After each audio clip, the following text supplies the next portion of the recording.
Saludos amigos y amigas, bienvenidos y bienvenidas sean todos y todas a mi canal de video desde mi recámara. El día de hoy es un día sumamente especial y este video en específico es un video sumamente especial porque es el primer video que estoy grabando para la difusión pública. Mi nombre es José Ayala y soy estudiante doctoral de la Universidad Nova, o como le conocen comúnmente, Nova University, en el programa de educación con concentración en liderazgo organizacional. Lo que verán el día de hoy será una breve descripción que yo voy a narrarles de un tema que a mí me parece sumamente fascinante. Y yo espero que ustedes compartan esa percepción conmigo. ¿Cuál es ese tema? El pensamiento. Es importante que sepan que toda la información que va a estar siendo compartida en este video es una información con fines estrictamente didácticos, como parte del requisito de una de las clases del Dr. Ramón Ferreiro, cuyo nombre es el pensamiento crítico y la toma de decisiones. Habiendo dicho lo anterior y sin más preámbulos, vamos a entrar de lleno entonces en lo que es el tema del día de hoy.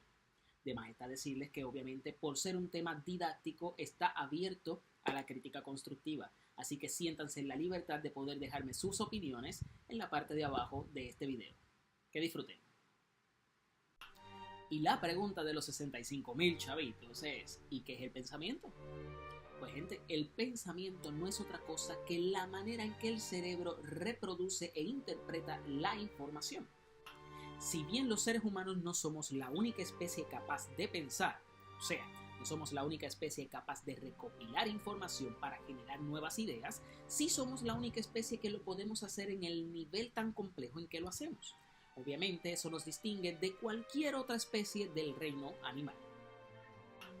Y es que pensar parece tan fácil, pero no lo es. O sea, lo hacemos de manera automática, pero la realidad del caso es que nuestro cerebro tiene que recibir toda esa información, tiene que clasificar la información que recibe, luego entonces tiene que verificar cuáles son las similitudes, cuáles son las diferencias, para producir hipótesis sobre esa información recibida y eventualmente la persona, una vez su cerebro clasificó toda esa información, toma decisiones en base a todo lo que analizó. Así que no es tan fácil como se ve. Y como si eso no fuera lo suficientemente complicado, la realidad del caso es que el cerebro utiliza varios tipos de pensamiento, no solo uno. Eso va a depender obviamente de qué situación esté enfrentando, qué información esté recibiendo y qué necesite el cerebro hacer para poder entonces producir ideas. Dos de esos tipos de pensamiento lo son el pensamiento crítico y el pensamiento creativo. Van a ser los pensamientos que vamos a estar abordando porque son dos tipos de pensamientos sumamente importantes que el cerebro utiliza con frecuencia. El pensamiento crítico.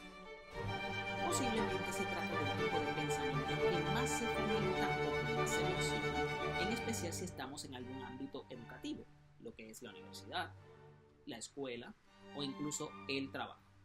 Y es que este tipo de acto de pensar es un acto consciente, totalmente deliberado y reflexivo, en donde la información se recibe, pero no solamente queda ahí, la información se recibe para pasar por todo un proceso sistemático de cuestionamiento, en donde la persona emite juicio, toma posturas y eventualmente llega a una conclusión. Es por eso que este tipo de pensamiento se conoce como pensamiento vertical, por ser tan riguroso. También se le conoce como pensamiento convergente. Por otro lado tenemos al pensamiento creativo. Y el pensamiento creativo se aleja de todo lo que es el sistema riguroso del pensamiento crítico y en su lugar se nutre de un sistema más intuitivo. Puede ser que la información no esté completa, haya algún tipo de vacío y sin embargo nuestro cerebro utiliza sagazmente, ¿verdad?, todo su conocimiento para poder llegar a conclusiones aun cuando no haya una manera sistemática y rigurosa de comprobar esa información. En este tipo de pensamiento, nuestro cerebro recurre a otras herramientas, de ahí a que se llame creativo, y utiliza lo que es la motivación o factores también a nivel emocional para poder llenar los vacíos que tiene y poder generar algún tipo de conclusión. En este sentido, este tipo de pensamiento se conoce como pensamiento lateral o divergente. ¿Y dónde residen los pensamientos? Pues obviamente en nuestro órgano maestro, el cerebro. El ser humano, en algún punto de la evolución, logró desarrollar su órgano cerebral hasta poder alcanzar lo que hoy llamamos razonamiento. Y es precisamente el razonamiento lo que nos otorga la corona en la cúpula de las especies. El razonamiento es la capacidad que tiene específicamente el ser humano para recibir la información y estructurarla. Luego utiliza todo lo que son las habilidades sensoriales para tomar algún tipo de postura, analizar toda esa información y tomar decisiones. Eso no lo hace cualquier otra especie.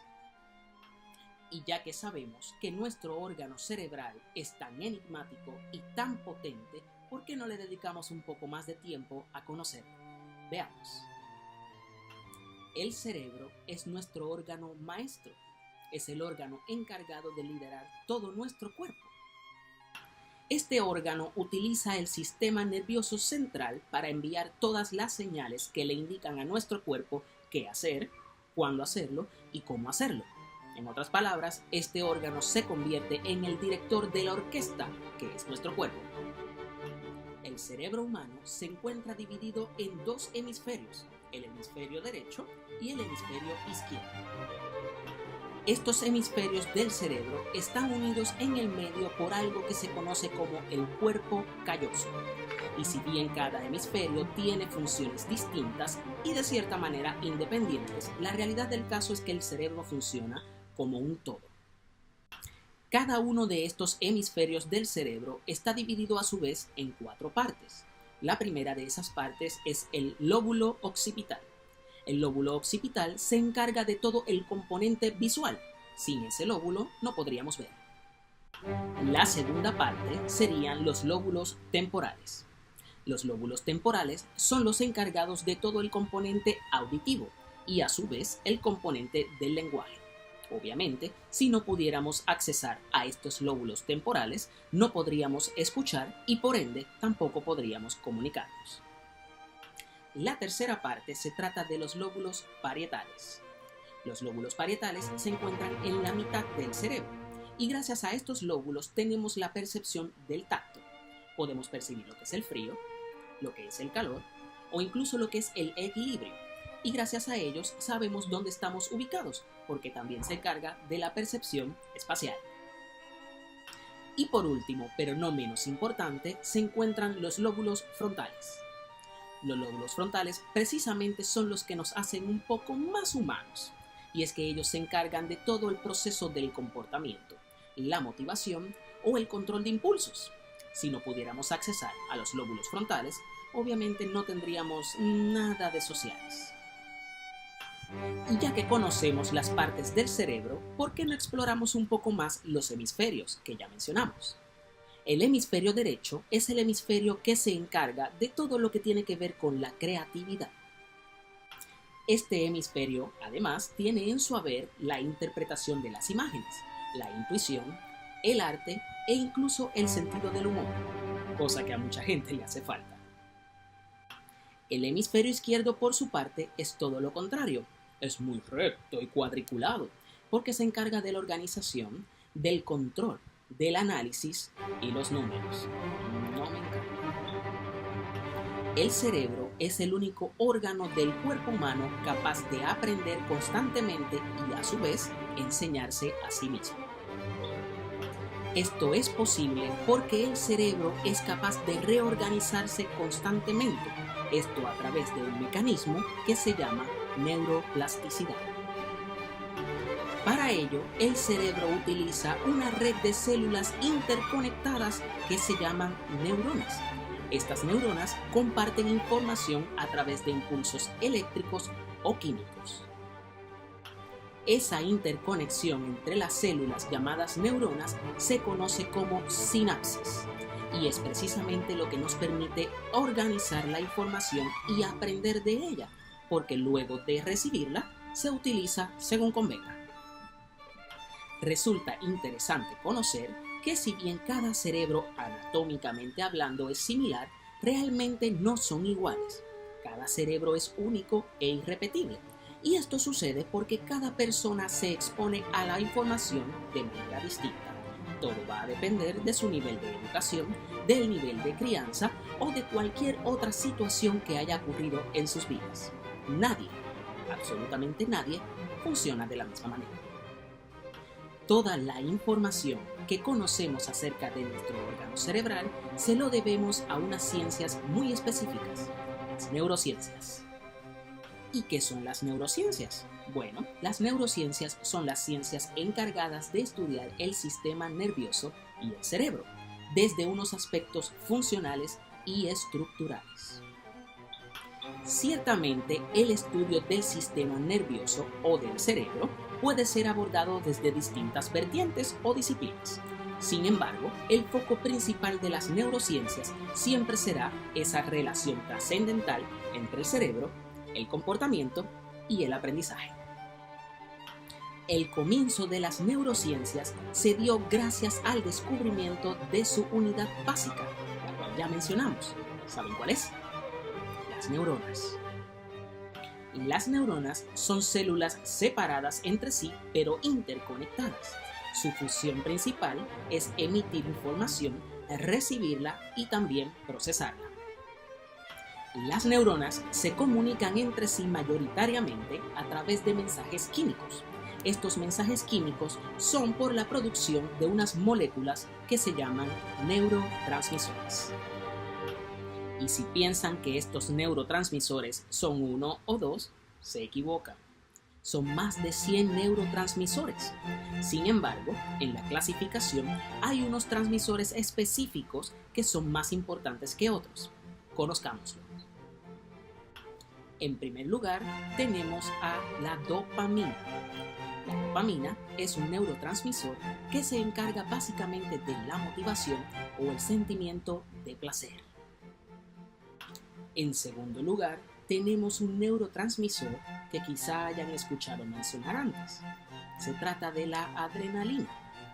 La adrenalina es producida en altas cantidades bajo situaciones específicas como lo son el miedo, el coraje o la vergüenza. Se encarga de agitarnos porque produce un alto nivel de ritmo cardíaco, de ritmo respiratorio y mucha sudoración. En tercer lugar, tenemos otro de los neurotransmisores principales. Su nombre es serotonina. Y la serotonina se asocia específicamente con el sueño, el apetito y los bajos niveles de ansiedad. Así que si usted padece de insomnio, posiblemente no esté produciendo la suficiente serotonina para quedarse dormido. Y en cuarto y último lugar de este listado pequeño de más de 100 neurotransmisores tenemos al glutamato.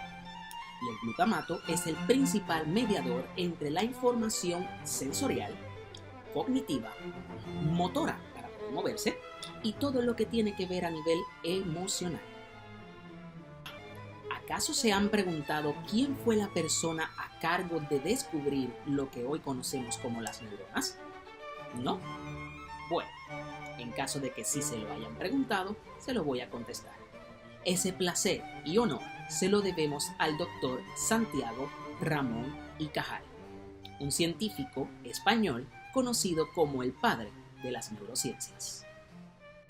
El doctor Ramón y Cajal fue un médico de profesión que se especializó en histología y anatomía.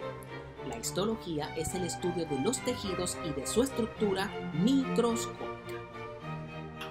Este científico por excelencia nació en España el 1 de mayo de 1852. Recibió el Premio Nobel de Fisiología y Medicina en el año 1906. ¿Adivinen por qué? Por su descubrimiento de las neuronas y sus funciones. El doctor Ramón y Cajal cursó sus estudios de medicina en la Universidad de Zaragoza, donde también pudo fungir como un profesor. Sin embargo, luego logró lo que es el cargo de catedrático en la Universidad de Valencia, donde enseñaba histología y anatomía. Eventualmente también enseñó en la Universidad de Barcelona y en la Universidad de Madrid, donde estuvo 30 años ininterrumpidos hasta su retiro. Su obra científica es gigante y se encuentra contenida en más de 400 monografías, libros, conferencias, artículos y presentaciones. El doctor Ramón y Cajal fue sin duda uno de los científicos más grandes e influyentes en el campo de las neurociencias y la medicina. Esto le valió un sinnúmero de reconocimientos a través de su vida y de su carrera, entre ellos varios doctorados honoris causa. El doctor lamentablemente falleció el 17 de octubre del 1934 en la ciudad de Madrid. Y bueno, ya que han visto la funcionalidad del cerebro y su importancia para la toma de decisiones, les voy a preguntar, ¿acaso saben que el cerebro y el proceso de pensamiento pueden ejercitarse? Eso es correcto. Les voy a explicar cómo. Existen distintas estrategias que por separado o en conjunto funcionan para desarrollar la habilidad de pensar, igualmente para desarrollar la creatividad o el pensamiento crítico. Una de esas estrategias es la metacognición. Y la metacognición es algo muy particular porque se trata de pensar sobre el pensamiento, que no es un disparate, sino una habilidad reflexiva en donde analizamos toda la información que hemos recibido y cómo nos sentimos con ese aprendizaje que hemos adquirido. Otra de las mejores herramientas para estimular el pensamiento lo es la escritura. Cuando escribimos, le permitimos al cerebro desarrollar actividades neuronales y cognitivas. Eso a su vez fomenta la creatividad. Los seres humanos hemos desarrollado el lenguaje como un método para comunicarnos de manera efectiva. De ahí que la tercera estrategia recomendada sea la verbalización. Y la verbalización no es otra cosa que la expresión de las ideas a través de las palabras.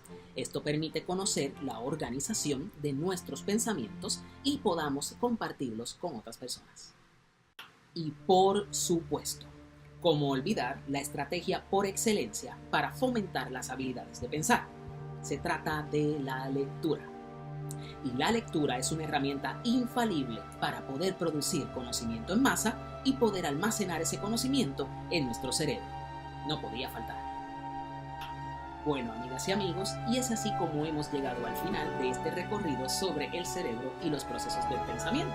Después de todo, no podía ser eterno, ¿no? Espero que hayan disfrutado toda la información que les pude proveer y que en ese proceso también hayan aprendido, así como aprendí yo. Les invito a que sigan explorando la potencialidad de ese gran órgano que nadie más tiene. Será hasta una próxima.